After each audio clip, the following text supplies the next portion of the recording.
भद्रक जिला बंत दुर्गा मंडप ठारे बंत इतिहास पुस्तकर उन्मोचन करा जायछि। आयोजित मंच को साहित्यिक आलोक रंजन मुखर्जी संचालन करथिला बेले यार मुख्य अतिथि हावड़ा हिंदी विश्वविद्यालय कुलपति डॉक्टर दामोदर मिश्र, मुख्य वक्ता भाव केन्द्र साहित्य एकाडेमी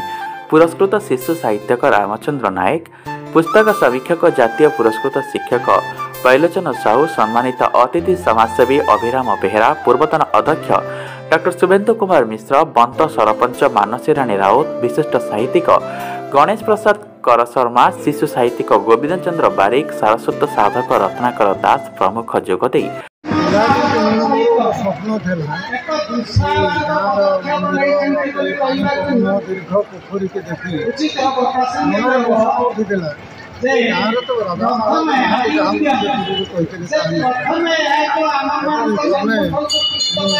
इतिहास प्रथम लेखक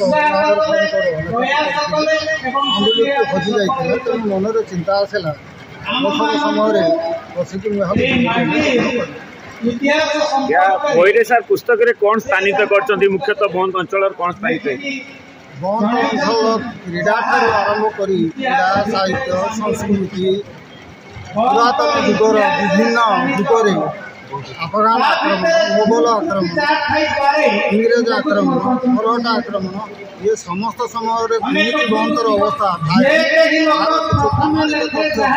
ओडिशा मध्ययुगीय इतिहास संग्रह कर सहित तुलना कर तथ्य बंतर इतिहास अति प्राचीन जहाँकि ए अंचल ऐतिह्य जना पड़ता है। ଏହି ଅବସରରେ ବନ୍ତ ଇତିହାସ ପୁସ୍ତକକୁ ଅତିଥି ପାଠକାର୍ପଣ କରିଥିଲା ବେଳେ ବରିଷ୍ଠ ନାଗରିକ ଅଭିରାମ ବେହେରା ଓ ଅଗଣୀ ଚରଣ ପରିଡ଼ାଙ୍କୁ ସମ୍ବର୍ଦ୍ଧିତ କରାଯାଇଥିଲା। ଶିକ୍ଷକ ରମାକାନ୍ତ ଜେନା ପରିଚୟ କରିଥିଲା ବେଳେ ସାହିତ୍ୟିକ ନାରାୟଣ ଚନ୍ଦ୍ର ଲେଙ୍କା ଧନ୍ୟବାଦ ଅର୍ପଣ କରିଥିଲେ। କାର୍ଯ୍ୟକ୍ରମକୁ ଅଶୋକ ସାହୁ, ଗଙ୍ଗାଧର ନାୟକ, ଅଜୟ ପୃଷ୍ଟି, ସରସ୍ୱତୀ ସାହୁ, सोनाली साहू प्रमुख परिचालनाରେ ସହଯୋଗ କରିଥିଲେ। लोकार्पण है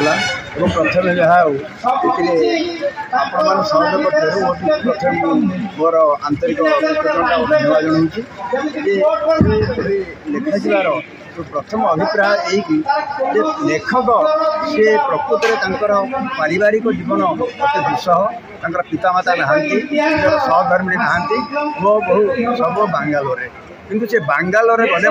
से रही पारती घर को आसिक निजे रोषे कर एकुटिया रही जो जन्म माटी टाणी आणला बारंबार मन भर उद्रेक है निश्चित मो जन्ममाटी कथा निश्चय गोटे पुस्तक आगे लिखे यहाँ प्रथम चिंताधारा मु अवश्य प्रकाश कर मोर से बंधु से मत जो ये कथा उपस्थापन कले मो आगे मु निश्चय लिखे आउ तुम मत साहय कर आपटा देख से जहाँ बहुत परिश्रम करमती सुजोग से गणेश पूजा आरंभ कले आज दुर्गा अष्टमी आज से लोकार्पण होगा जमी प्रत्येक कार्य कला बेले प्रथम गोटे गणेश अग्र पूजा कराए कलश बसे ठीक से भाया से आरंभ करते आज लोकार्पण है। बंत अंचल सामाजिक जीवन कला संस्कृति क्रीड़ा एवं भाईचारा हूँ सब बड़ा पर्व बड़ कथा जे मुसलमान आम हिंदू उभय संप्रदाय थिले आबामान कालू जिते प्रकार पर्वपर्वाणी आम हिंदू मुसलमान से समस्त भितर गोटे शांतिर सौहार्दपूर्ण वातावरण भितर घटी चलती यहाँ हूँ मुख्य कारण से गोटे शांतिर अंचल बोली कहुए यहाँ आखि आगे रखी शांतिर स्वरूप बही नीलबर्ण कर सारा विश्व सृष्टि बर विश्व बर ब्रह्मांड बहाला बर अर्थ अमृत अमृतर अंत नहीं बंद माटीर अंत नहीं अर्थात बंद इतिहास कौन अच्छी कौन ना मुझे माटी बहुत थर आईले आम श्रद्धेय नारायण बाबू उत्सव को आसी आज उमाकांत बाबू उत्सव को आसी बंद माटी एक संस्कृति संपन्न माटी यहाँ हूँ हरिकृष्ण महताबंकर प्रभाव एक उज्जवल माटी तेणु ये माटी विषय जो इतिहास आज उन्मोचित है ये इतिहास बंतर संस्कृति सबुदिन लोकलोचन को नहीं बंतर प्रकृत कथा सारा ओडिशा रे ओडिया मान पाखे पहुँची यहाँ हूँ तार श्रेष्ठ कथा आज लेखक उमाकांत नायक साधुवाद जनाऊँ